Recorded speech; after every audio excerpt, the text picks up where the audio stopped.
Hi, I'm Victoria Chester. I'm a local councillor here in Horley for Horley East Salfords ward. I'm town and a borough councillor. So this is Riverside Garden Park. It's a beautiful little patch of green here, one of the few green spaces in Horley.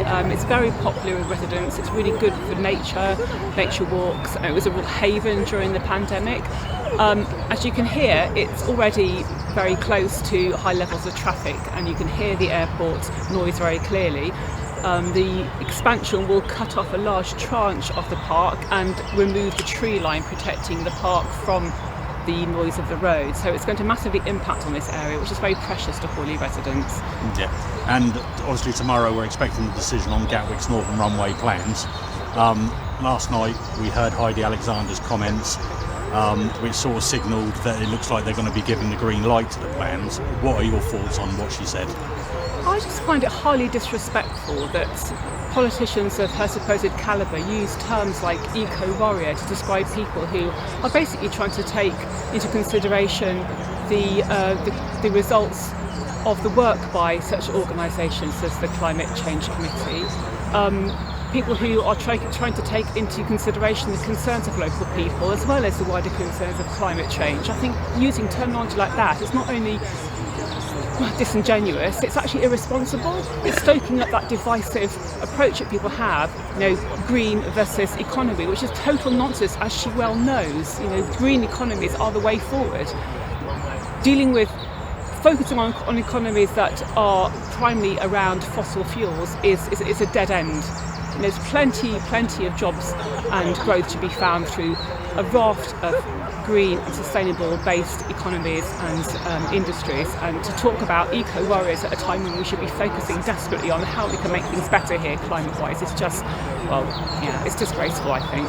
Yeah, and obviously if it does get given the go-ahead tomorrow to the plans, what are the next steps for you and for campaign groups like GACC, and what does it mean for your residents in Horley and your constituents?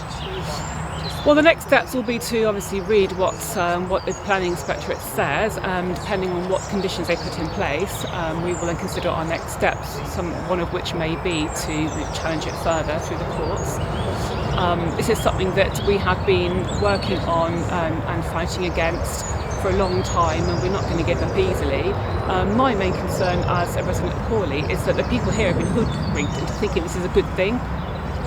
They've been promised jobs and economic growth when most of that is based on just made-up statistics.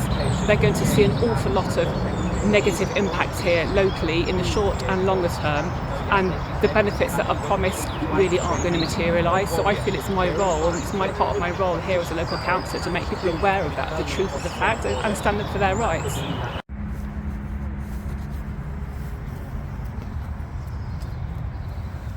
Hi, my name's Jonathan Essex and I'm Vice Chair of the Gatwick Area Conservation Campaign. So today, which is the day before the decision on whether Gatwick expansion takes place, today the UK's independent Climate Change Committee, independent body connected to the government, produced its study to say what the government should do to reduce emissions down for the period from 2038 to 2042, which is exactly the time when this new runway is being developed for, if you like. And what they said is that we should really push back aviation expansion, and there's really no need for any new aviation capacity in the next decade. We should instead wait for these so-called sustainable aviation fuels to prove their worth, and then if they do come forward, if they are successful, then that would be the time to grow aviation later. Given Heidi Alexander's comments we heard last night, it looks like that the plans will be given the go-ahead. What's the next steps for your campaign if it is given the green light tomorrow?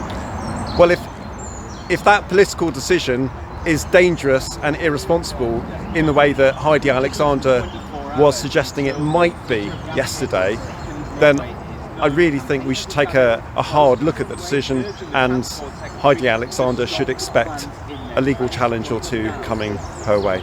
And how can people get involved with your campaign if they feel so strongly about the decision tomorrow? So we will be launching a crowd funding campaign on the Crowd Justice website. Actually, it's being launched today, so it's now going live. People would like to donate, and we're asking people to support us to take this to the first step to see if it can be heard at the courts. We want to raise the amount of money for each step of the campaign as we go forward.